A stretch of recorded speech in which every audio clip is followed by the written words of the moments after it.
Looks like we are going live. Let's see if we're coming up here.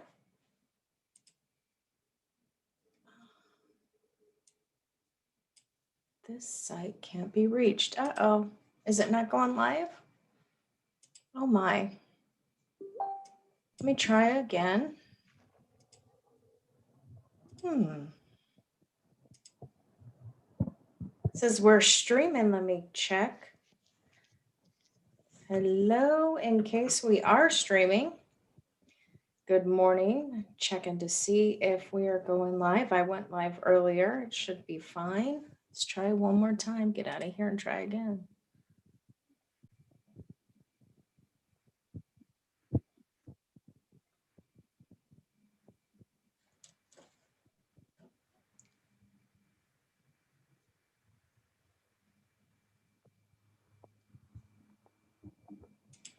Let's see. Good morning, people. I hope we're live. It is another beautiful Thursday, but I don't see that we're showing up. Let's try one more. Try one more. Do, do, do, do. Good morning. Good morning, pages.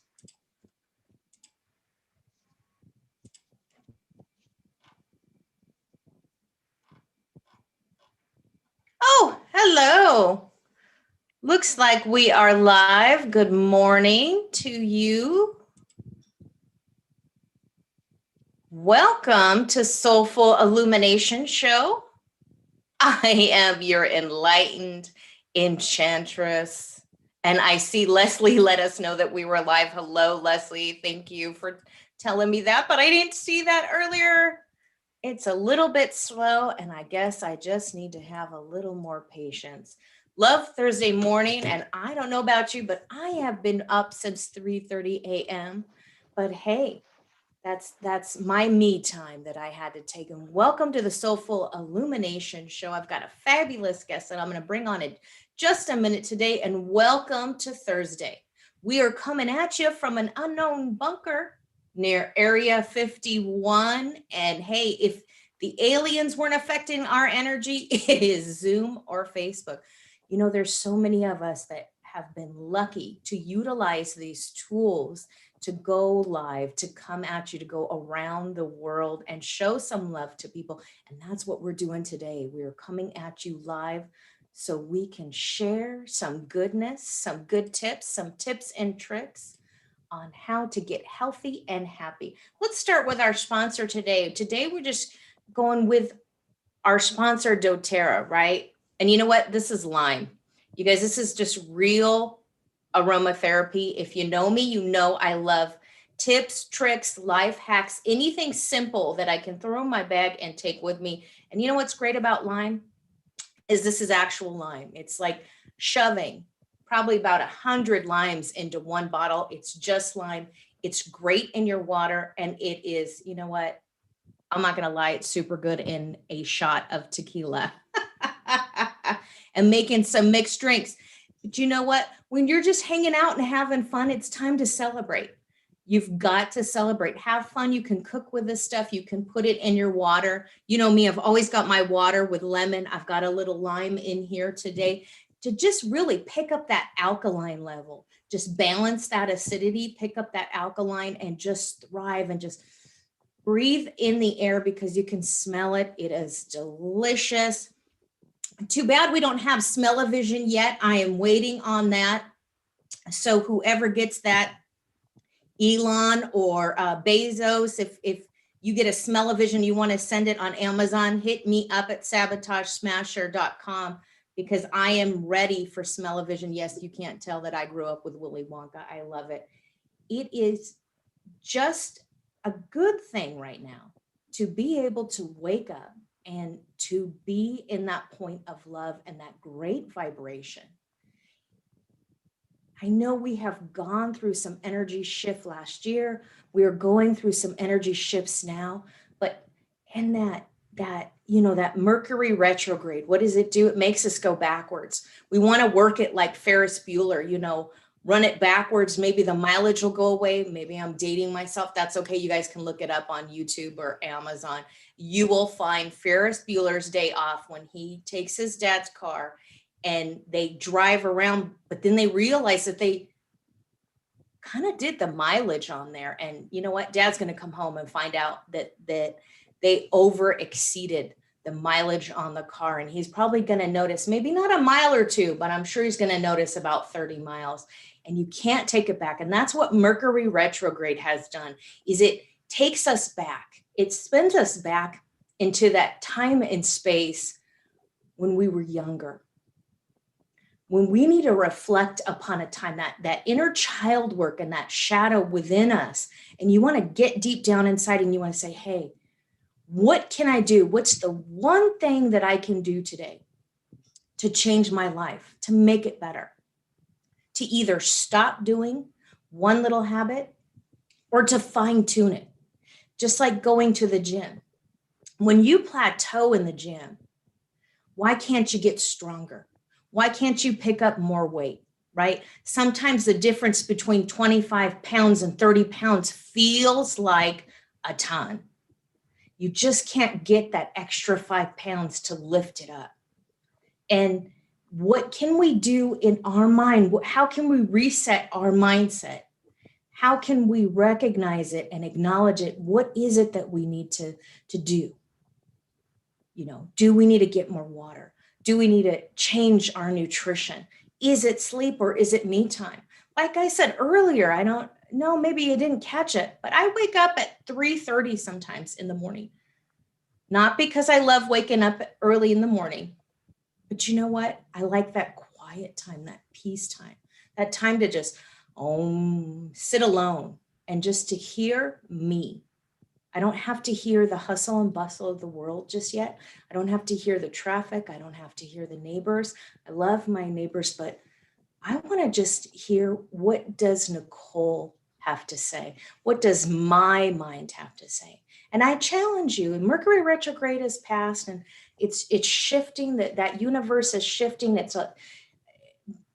Realize, what have we done in the past that we can change and transform in our future that no longer either relates to our business or our mindset or our family, our relationships?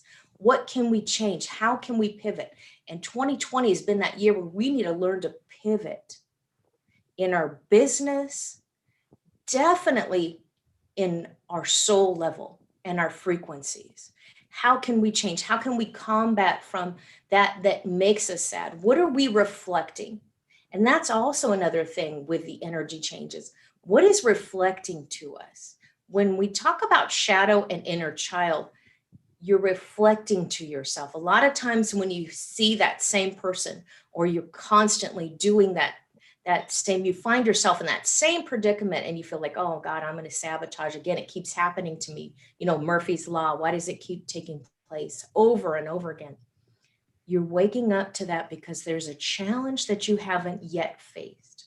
There is something within your inner child or your shadow that you haven't quite addressed deep down inside. And understanding and accepting what needs to be changed and how to heal that moving forward will definitely change your mindset. It's been very challenging and nobody's asking you to purge it right away. But let's talk about what comes up.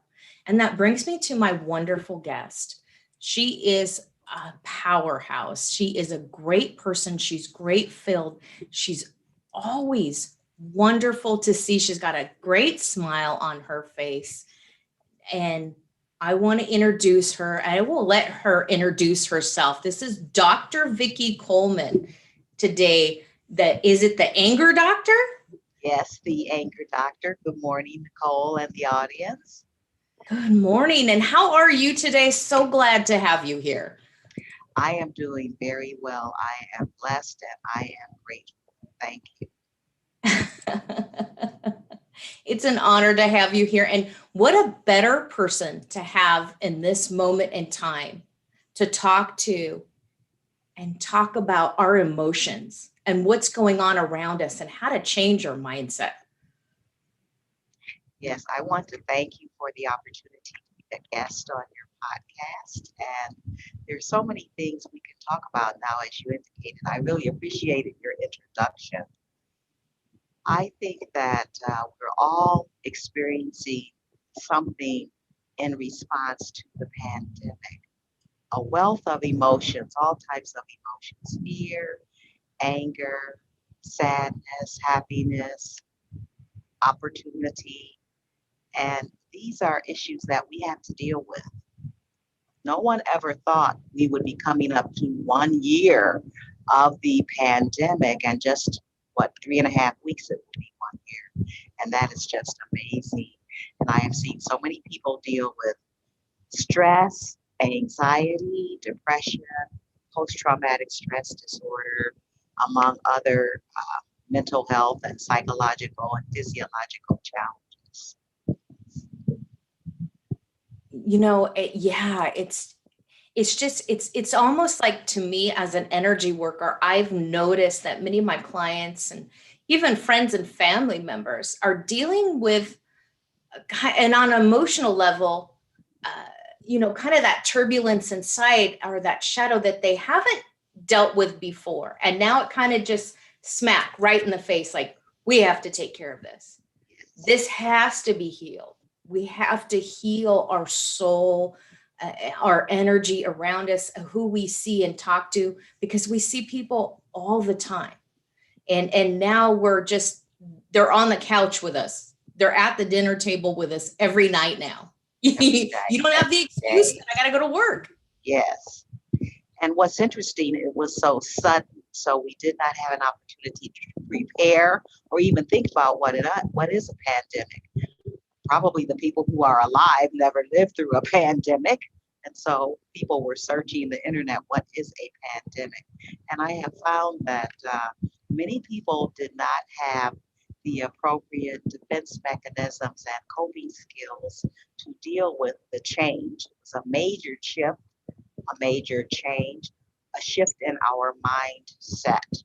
And that has been the challenge for all of us. And of course, for you and I, as clinicians, I'm a behavioral health clinician, then that presented a lot of different emotions on my side and of healthcare professionals.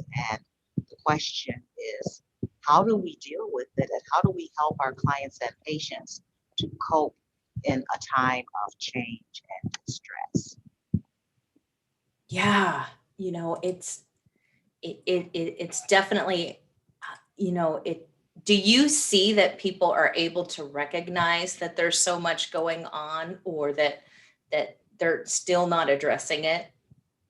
What's inside, what's going on, or they're just waiting to wake up, maybe even the next day, and think that, oh, we could wish it all away? I think, Nicole, I think initially no one thought it would be this long. Many people thought, oh, we'll be home for a couple of weeks or a month.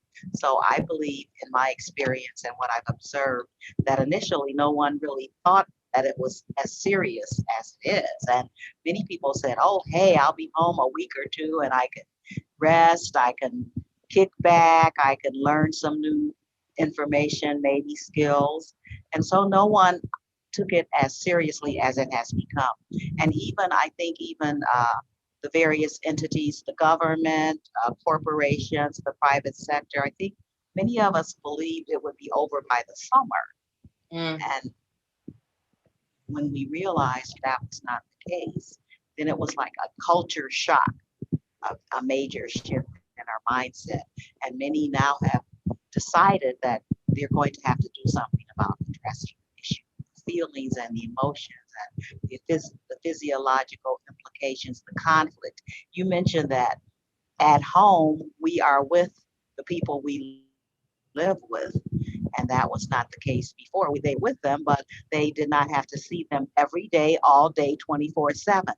And what has resulted is a lot of conflict. The conflict was probably already there, maybe dormant, but now it's in our face. And so we have to deal with relationships that may not have been as healthy as they could be or should be. Children, dealing with children and family, maybe extended family members. If people are in the sandwich generation, then they have themselves and they have their parents and they have their children. So a lot of emotions, a lot of conflict, a lot of family issues and challenges that needed to be addressed. And that's huge. And I was hoping, I mean, for me, I would hope, I know it was hard for me too, having that family home. I take care of family members and I have them at home. And now it's like, oh, wow, I didn't realize how often I was out of the house. Yes. One of the good things was there's no traffic out there. There's no traffic. And I always say, where are the people when I'm riding around? No traffic. Yes. You can drive around and go wherever. It maybe take 5 minutes that it did take 30. That was a good thing, definitely, for me to be able to do that. That challenge had stopped. But, addressing, hey, family members, hey, how do I help my family members overcome it? There was some that, hey, we did see some arguments with other family members, and it's just, wow, hey, can you eat healthy? Can you get outside? Can you get some sunshine? Open your door. And it was so hard for me talking to family members to try and find a way to say, hey, maybe now's a good time to take those supplements. Yes. Maybe now is a good time to open the door and get a little sunshine, because you don't have the excuse that you got to get in your car, go anywhere. And that's, I'm for me, having dealt with the depression over my years, and my audience knows that, I have struggled with that, and knowing how wonderful the exercise and the air and getting out of my headspace, what a difference that made for me. And it was just so hard not to try and push people out and say, hey, and we want to do our best to share that with people. And that's another reason I started the show, was to say, hey, maybe I can help other people understand that we're all together in this, that we can stay social. Yes. Right? That we can still talk, that we can still send our love, but we don't have to be physically in that one space, though it's a little bit harder. But we have this wonderful thing of technology where we can be with people. We're not quite holographic yet, where we can. Not yet. We're getting there, I think. Yes. But one of the issues that I've clinically and professionally, I knew this because I've studied it for a long time. But one of the issues and challenges for families is that, first of all, Nicole, they didn't know themselves in terms of self-concept and self-esteem. And secondly, they didn't know their family members, even though they've lived with them. Partners, spouses didn't really know each other. They didn't know their children. Maybe they didn't know their parents or other family members, extended family members, cousins, aunts, uncles. And so then we're all of a sudden immediately thrust together, seeing each other every day, and not knowing oneself and not knowing the others presented a lot of conflict and challenges. I think it just forces us, in a sense, to face that. Yes. And for me personally, hey, if it's right there in front of me, I'm going to address it. I'm going to take care of it. I do the term, sabotage smasher. I want it done. I love that term, by the way. I love it. Oh, thank you. Get it out, right? It's kind of like a detox, or just clean it out, take that trash out and work with that, because for so long I kind of dipped my foot in the water to check it out, to see if it was the right temperature. I didn't like it. I left, and then, and I didn't want to deal with it, but I can laugh about it now, because it's like, just do it. Do it for yourself. Try that change. Get to know you so you can get to know your family. Yes. Right. And know who you are, and address these issues. It's been a great thing for other people, other family members. We got a dinner table, we got, a home cooked meal, and being able to share that blessing, and how wonderful it is to be together. because now you got to be with me all the time, whether you like it or And not. then what's important, we have to be with others all the time, but probably initially we have to be with ourselves. So I talk about self-concept and self-esteem, as you know, and I examine the model of self-concept and self-esteem that I have examined and modified is based on work by doctors Fitz and Warren, and they look at 6 areas of the self. When we hear the term self-concept and self-esteem, Nicole, often we think of one entity. I hear people talk about they have low self-concept or high self-concept, or low self-esteem or high self-esteem, but they consider it one entity. And what I appreciate about the work of Fitz and Warren is that they've taken that construct and divided it into 6 categories. And let me discuss them briefly. Yeah, please. And I've sort of rearranged the order a little bit in terms of my modification. But when I look at self-concept, I look at 6 areas of the self. And the first is personal self. That's who are you as a person, as an individual. Number 2 would be physical self. That's very, very obvious, the physical self. Third would be family self. And of course, the family self concept is very prominent, more prominent now than it was prior to the pandemic. The 4th area would be social. I call it social and community self. Our friends, our colleagues, our community. The 5th area would be academic, work, and professional self-concept. And that's our education, our professional background, the jobs, the work, the career. And that, of course, has a direct impact on our financial challenges. And then the 6th and last area would be moral, ethical, spiritual self-concept. I think that particular area of self-concept, especially the spiritual, has become more prominent since the pandemic, because people are asking themselves, and of course we know that spirituality is not the same as religion, but I define spirituality as my raison d'etre, my reason for being. Why am I here? What is the meaning of life? What is the meaning of the pandemic? And what are the repercussions and implications? So those 6 areas, let me just review them briefly.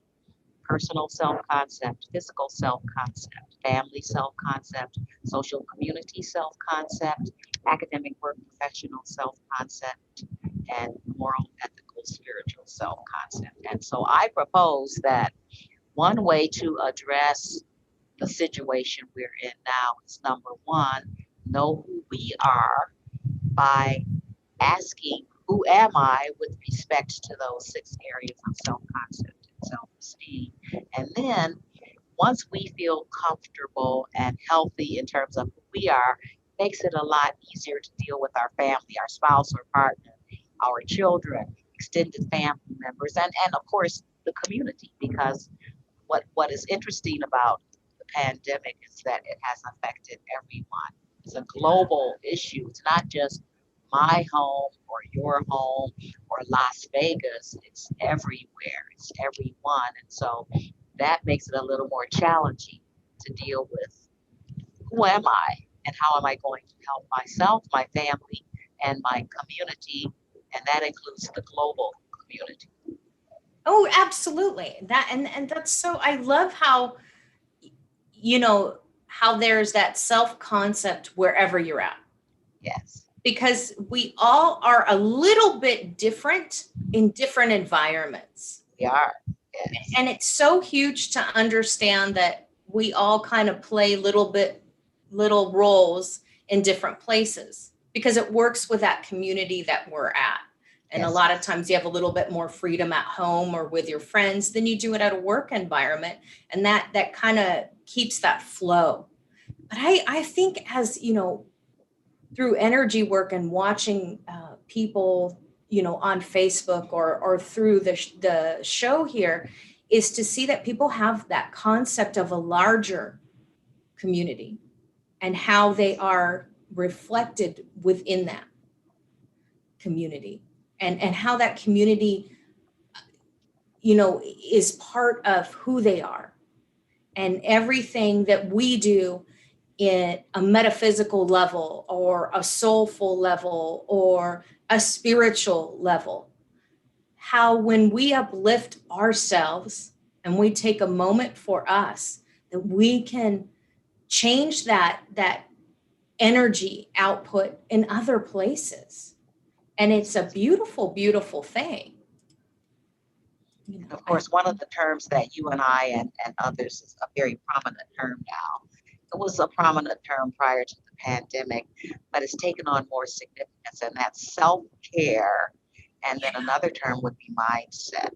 So I talk a lot about self-care with my clients and patients because I know that if we don't take care of ourselves, it's more of a challenge to take care of others, including the community.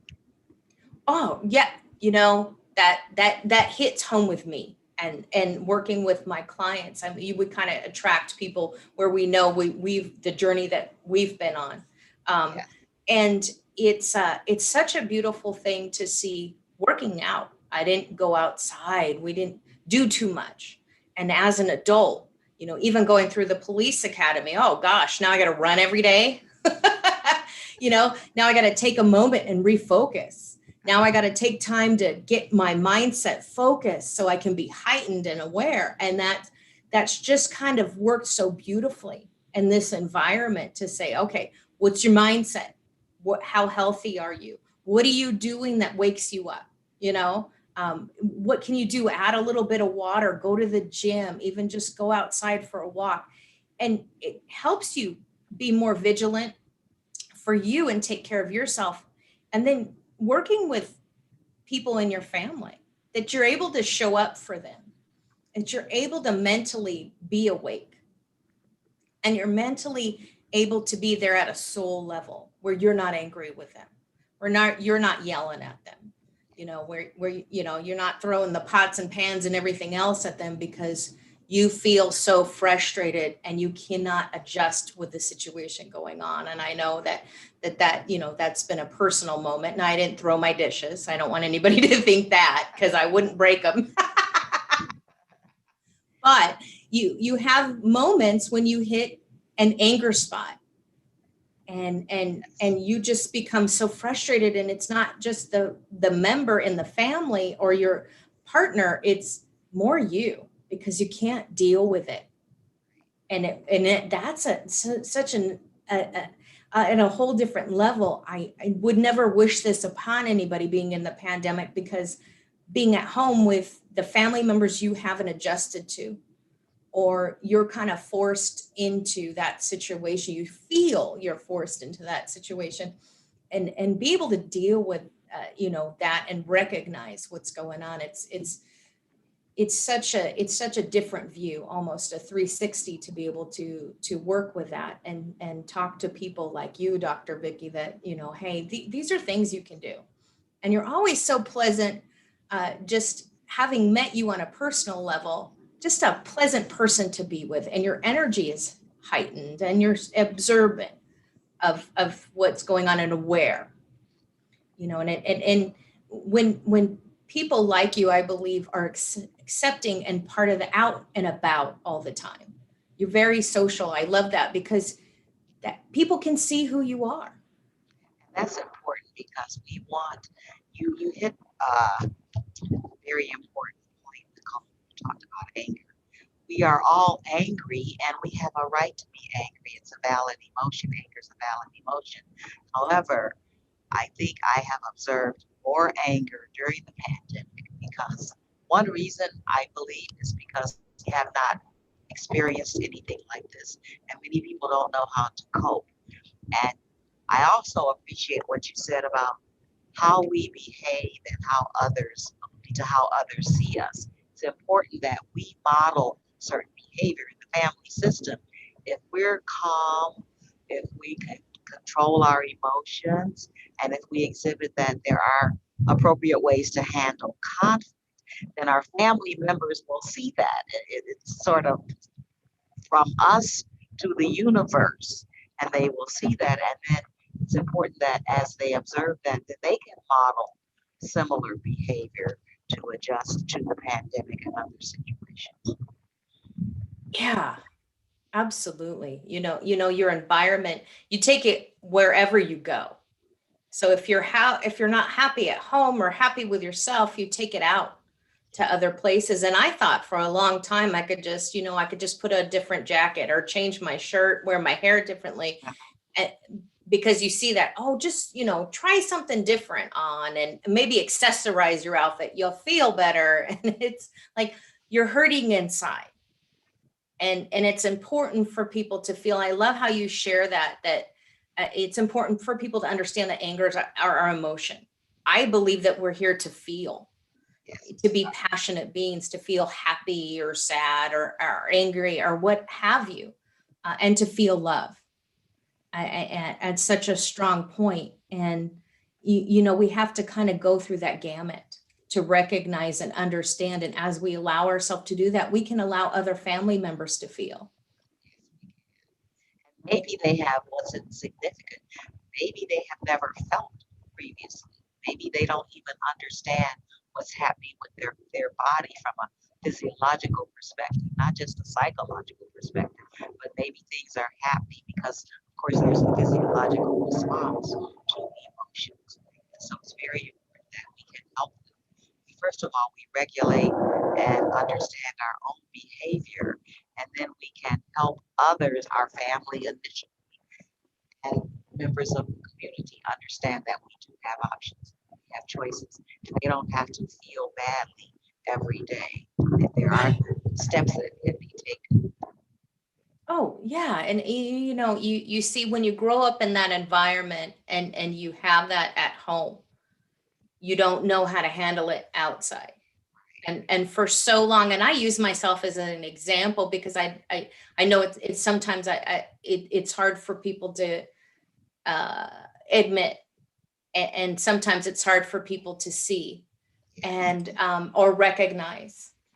But you want to understand that, if you're at home and everybody's yelling and screaming at each other, you don't know why other people aren't passionate beings on the outside, or what they're covering on the outside in you can feel as an empath, you feel their emotions or their pains. What are you really covering up with a smile? And so, but as an adult now, you can choose to be in those situations and you can choose to change your energy. It's healed. To me, I truly believe that it's helped heal my family. Oh, absolutely. Being able to wake up and live life and to feel passion, or to recognize when another family member maybe just needs to be left alone. And they can't quite deal with it, or they don't want to. It's their choice. And hey, how to recognize to talk to them or approach them. And it's huge to see that in a different from a different mindset, and see, okay, I get you, I get where you're at or what you're thinking, or well, maybe I can help them. And so it's definitely this time, I don't know, for me, is being able to watch that how that human experience is, and to maybe reach out to people a little bit more than before. And I love to see that, how people are getting outside, or even in the community, how people are helping each other. They can't really go somewhere physically, but they can call somebody on the phone, or they can send out a video, or they can FaceTime somebody, or they can send them a present, send them a little box of chocolate or something, just to make them smile. And there's so many ways that we as humans kind of adapt, right, to different times. I think we are so fortunate that living in these challenging times, you mentioned it earlier, that we do have the technology that can really facilitate bringing the community together. Can you imagine what this would be like if we didn't have this technology, where we have Zoom or FaceTime or whatever video, and even the texting? And that what I appreciate in terms of conflict resolution and people wanting to address the issues and the challenges that we are using technology for. For example, I just love it when I see, say, for children, and there's a birthday to observe, and so they'll have a Zoom birthday party. And you may remember some of every weekend I post a statement on Facebook. It's the weekend, so let's get this Zoom party started. Because it's the weekend, but where are we going? We're going nowhere, but we can go to Zoom and get this party started. And I've had some very, very pleasant experiences with Zoom in terms of getting together with family and colleagues, of course. And so we're seeing that a lot. We're seeing more of that. So I believe that as we move through the pandemic, at some level, we are closer together, as you suggest. Maybe not physically, not necessarily face to face, but face to face using the technology. It's huge because, as you mentioned before, it brings us closer to one another, and maybe to recognize and to see where we're at, and to take that moment. I know for me, being on camera or having Zoom or Facebook, I have had quicker, stronger connections with people. A lot of virtual summits, but when you go out maybe networking for your business, you don't get a chance to talk to certain people sometimes. Really, yeah. People think we do, but you talk to a select. Oftentimes, as you know, Nicole, these are the people we already know. We're out networking, but we're in a huddle with the people we already know. Right. And I've been able to talk to people, in Ecuador, or somebody in Germany, and be on a summit. We had people last week, and we had the Heart-Filled Summit, and we had beautiful speakers from India. And we got a moment to talk to each other, or a moment to just even email. And you're not trying to campaign or something, but you're just able to exchange a quick sentence or two to say to hello. Connect with someone else. Yeah. And people are more apt to open it up. Yes. Because they want that connection, and it's a quicker connection. And getting on Facebook, and it wasn't always one of my favorite things to do, just because there was no connection at the time for me. But now it's like, I can respond to people, or I can private message them, or we can get on a live call just like we're doing now, and have that moment where we're really having a conscious connection, an awareness message, something where we're talking from a soul level, instead of just throwing out information. Because we have to be mindful of people's time, be present in the moment, and be with people. And I think it's made, I know, my connection stronger. It's been a lot easier for me. Yes. And because people are pressed for time, so they want to make it quick. They want to get to the point. Yes. So you don't have to do the fluff. You don't have to right. We don't, yeah.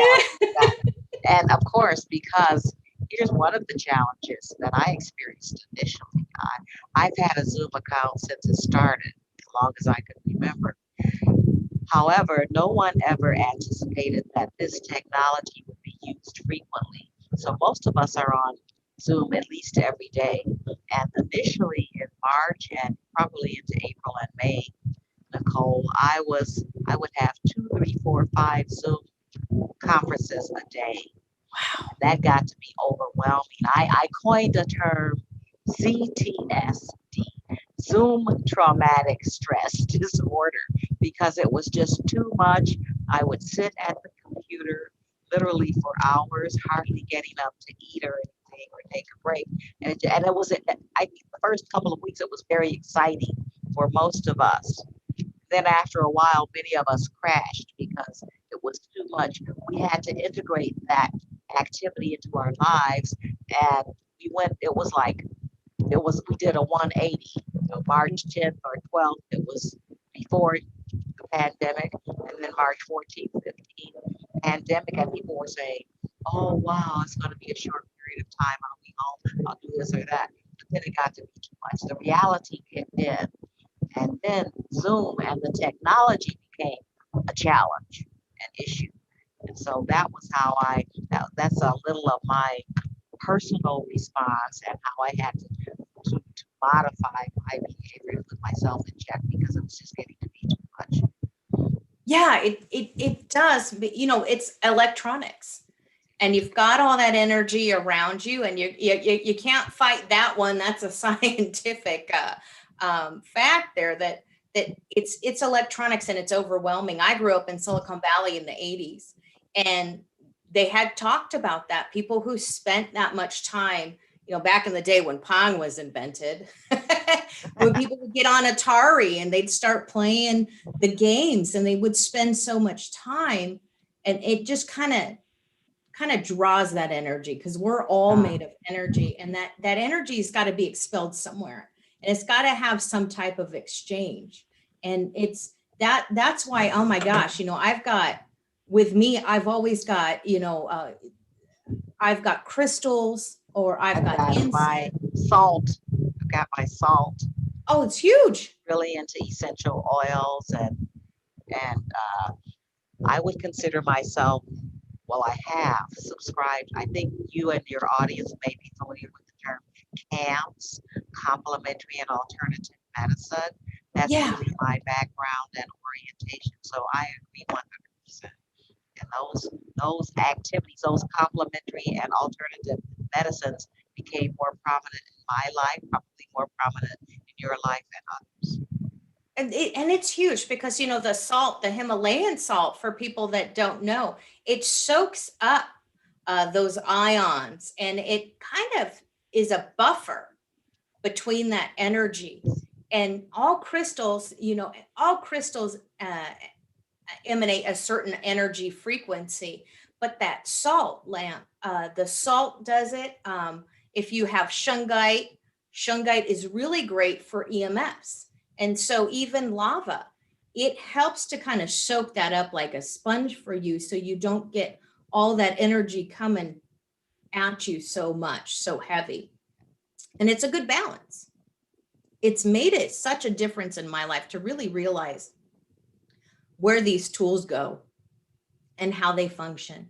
And it was hard for me years ago, even to, how much TV or how much screen time I'd have, and be on the computer for so long. For years, I wouldn't even come near the computer because I saw what it did to people.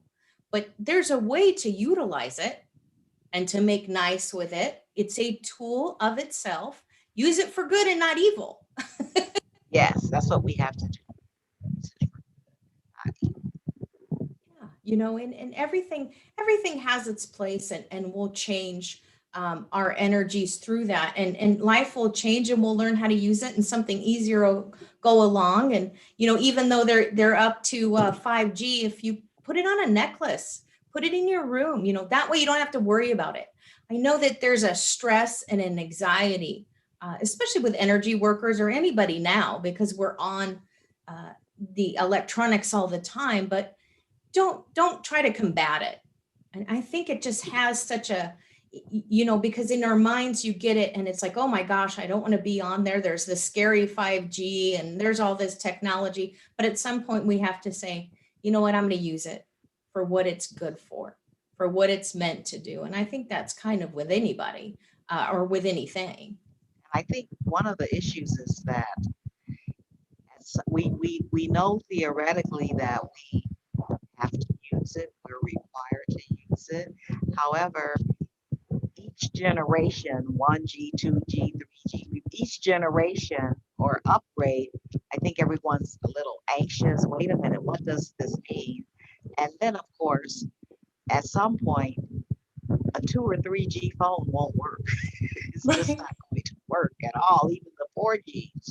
And so, at some level, and we know it's better because it is better, but I think the question is, what does it mean for us? How do we integrate new and emerging technologies into our everyday lifestyle? That's really the question. And how do we cope? The other, I guess, the bigger question is change. How do we adapt to change? with respect to those 6 areas of self-concept: personal, physical, family, social, academic, work, career, and moral, ethical, spiritual. How do we adapt, change our lives with respect to change? How do we pivot? What is the mindset? What was the 4G mindset? Now what is the 5G mindset? Oh, yeah.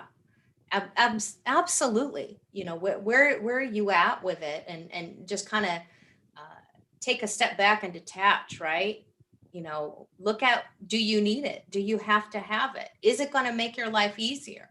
It's just like kind of in uh, pros and cons, when you're weighing the pros and cons on your journal, you know, and when you're journaling and writing, okay, how is this good for me? How can this enrich my life? How can it empower me? Yes. In business, how can it make you profit? Is it necessary? Maybe That's it's not even necessary. Maybe it's just the change. And that's hard a little bit too. And I feel sometimes working with clients is just that such a constant change, but it's almost that it's not a constant quick change. It's that we pushed it away for so long that now it's like right here. It's in front our of us. face, right? You know, like a 2-year-old. Yes. It's right in front of us, like, hey, here Yeah. I am, like it or not. Uh-huh. The terrible twos. Maybe that's what we're all going through. I had a little.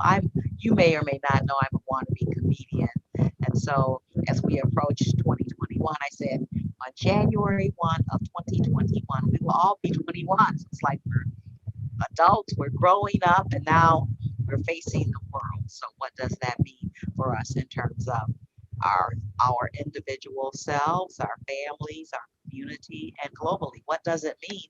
And we're all asking that question, what does it mean? And Mhm. so there's no simple answer, because of course it means something slightly different for all of us. And when we're living with people, there has to be some congruence in terms of what does it mean and what are we going to do? Because otherwise there will be more conflict. Yeah, you know, and that's a good thing to say, to address what does it mean, because, uh, you know, to me, I don't want to see that conflict or that anger out there. I wouldn't wish it to the world. I would never wish those moments that I had where I was even felt empowered through anger to do something or make a decision, or to force my opinion on other people, you know, in an angry, activated way. In that sense where you're so heightened that you're so hyper vigilant that it's my way or the highway, and I'm going to make the world know how I feel because I felt unheard, or whatever other feeling that other people feel.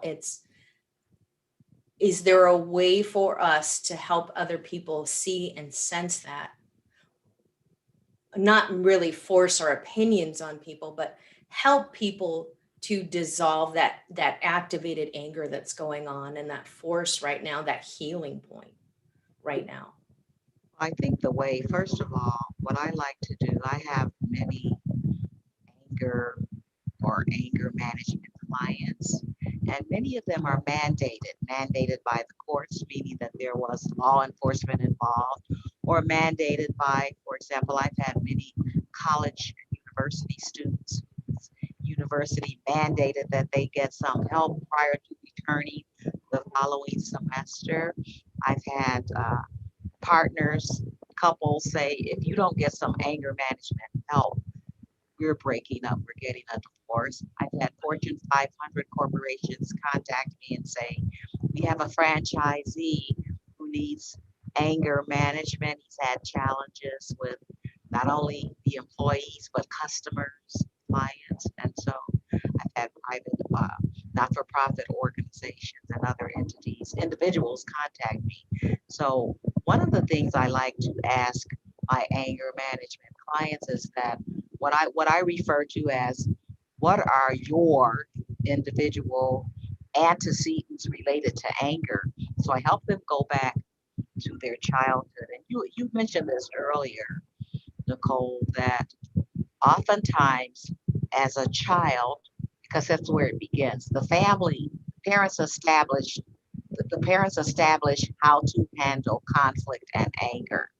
Now, if they're yelling and screaming, if they're name calling, if they're really major issues related to domestic violence, that is what the child initially learned. Now, of course, we can change that with major interventions, and it should really, I believe, anger management should be mandated at the preschool, from preschool up to the university level.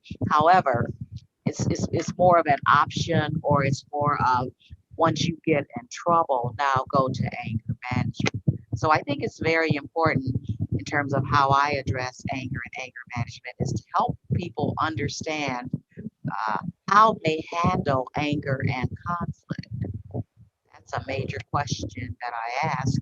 And then from there, we can look at different scenarios or different experiences, and then we can talk about or discuss appropriate interventions. Right.